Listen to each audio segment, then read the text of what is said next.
had iyo jeer waan dhoola caddeeyaa, weliba dhoola caddayn weyn oo ka muuqata wejigayga. Bulshada markii aan dhex galo waxay igu yiraahdaan, ma ka daashid miyaa dhoola caddaynta mar kasta?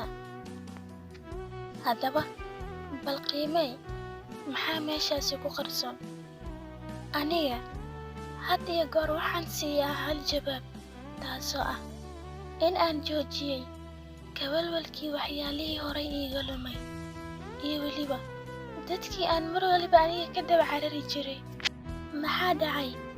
Dadka qaar sawma ogo ka fogaanshaha ay noloshaada ka fogaanayaan inay ku siin karto farxad iyo wanaag. Aniga maanta waan dhoola caddaynayaa, maxaa yeelay waxaa garabkayga taagan dadkii loo baahnaa inay mar waliba ila jiraan. Weligeyna waan dhoola caddayn doonaa.